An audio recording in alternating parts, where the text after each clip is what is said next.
Start with the good news. This announced yesterday. Must have been nice to hear. Yeah, it's not entirely sure if it was unexpected. I hadn't really thought about it, but yeah, nice to be back in the fold. It's been a while. Not unexpected, but still nice when it comes. Yeah, great. Yeah, like I say, I hadn't given it much thought at all really, and just conscious of playing and getting the Scarlets on the right foot. But yeah, great.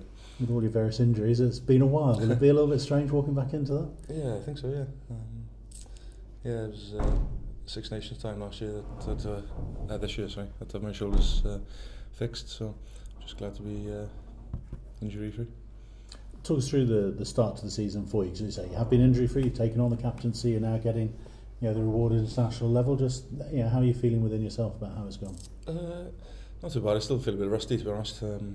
7 months, it's quite a long time out of the game, and although we've been playing for all of that, it's been quite hard to get back into in terms of where I'd like to be.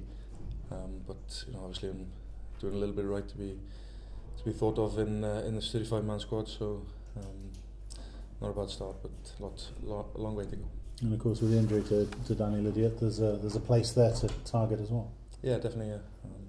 I don't know what they're thinking. There's various options, but yeah, got to be in it to win it, as they say. So it's open up for grabs, as I see it.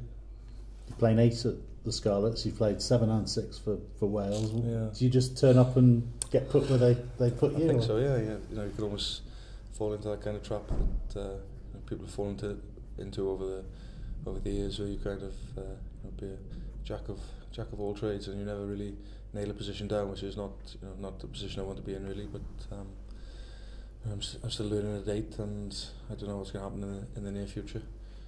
So I just got to keep developing on each position. Spala, looking forward to it. yeah. I didn't mind it too much last time. It's kind of novelty factor. It's good, great environment where we can all rebond, get to know each other, and put some hard work in. Is it a bit of a shock to the system? Yeah, it was. First couple of days it will be. The kind of intensity goes to the roof and training volume. But that's why we go in there for the cryotherapy stuff, and you recover a lot better. So it's kind of balances out. What did it do for you players? Do you think does it work? Yeah, I think so. Yeah, we saw the guys did in the World Cup after a couple of trips to Spala. I think it's a mental edge as well as a physical. There's no doubt there's a physical edge that it gives you, but also that mental edge, and kind of in turn that it gives it's the perception to other teams. They think, oh God, they've been to Spala, they've been working hard. Are they fitter than us? And you kind of go one up on people before you start really. You're coming through with Wales before, you're sort of the youngster coming up through the ranks. Now that you're captain the Scarlets, you're going into it as a senior player. Do you feel a little bit different this time? Yeah, I think so. Although I'm a senior player here, I'm a relative newbie, will be in the Welsh squad, and there obviously are more senior players than me. So it's got to be nice to be not have all eyes on you, looking for a call, or what happens next. Maybe a bit of pressure off me really, and I can just train hard and play some rugby. You won't be thinking about it till after Friday night. Let's look at the Scarlets. What sort of mood are you in post a difficult Heineken Cup and going back to the Rugby? Obviously disappointed. Not only to get the solitary point out of the last 2 games. We had a real focus on these 2 games, starting well. But I think we look back and we've played some good stuff in parts, but ultimately I think we've beaten ourselves more than anything. Shot ourselves in the foot numerous times, made way too many errors on the weekend, which against a smart Leinster team, it's hard to recover from. But I think we're not too bad of a place. Just keeping confidence up really. As you look at it, we've lost 2, but breaking it down, we're responsible for those 2 losses more than anything really. So I think if we stick to our guns and just be a bit more accurate, we'll be on the right track again. And you've had a frustrating couple of games. Is this a great time to be taking on Edinburgh?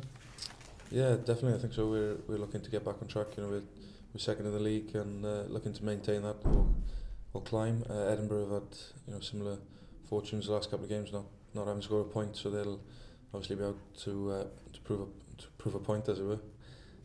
So we know they're going to be a dangerous proposition. But I think if we get everything in place, we've got more than enough tools in the chest to deal with them. Similar in that they've lost 2 games, but whereas you can take positives out of both of them, you competed with 2 of the best sides in Europe for long periods. Yeah. They've been annihilated twice. Not your words, they're my words, but it's still it's bound to affect them mentally.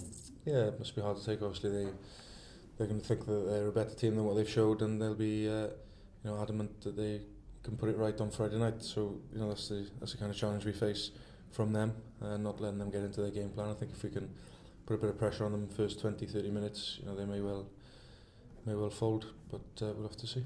For those of you who are going off to the Wales squad, how important is it to get a win on Friday night, leave the Scarlets in a great position, second at worst in the Rabo, before you then go off and concentrate on other things for 5-6 weeks? Yeah, definitely. It'd be nice to know we've left the club in a strong position. We've got a great squad who can carry on in our absence, but we need to get back to winning ways before we go to give us a bit of a morale boost before we go, as much as anything. Time will tell. It's a bit weird, isn't it, I guess, going into Wales and you got your Scarlets back row colleagues almost as rivals for positions. Yeah. Because they're both they're both playing well, and they'll be as up for nailing down a position for Wales as me. So we'll. I'm sure we'll help each other out, really. But when it comes to it, we're fighting each other. Having not long had the captaincy, is it going to be difficult to pass it on for 7 weeks? Is it? Yeah, I think so. Yeah. Obviously, I'll pop down when as when I can, speak to Simon and whatnot. But we've got a good squad and it's in capable hands. Yeah, I mean, it's obviously big representation, 11 players. Do you feel you've got the squad you'll cope with losing that many for duration? Yeah, I think so. Yeah, we've obviously made some good signings in the off season, so we'll have 2 South Africans and an Argentinian who, potentially Argentinian could be going, but definitely 2 South Africans. Starting to build the front row up. Yeah. And back row we're definitely got a lot of talent there. So backs, as you've seen, we've got a lot of young backs. So I think we have got the squad. Yeah, definitely. Yeah.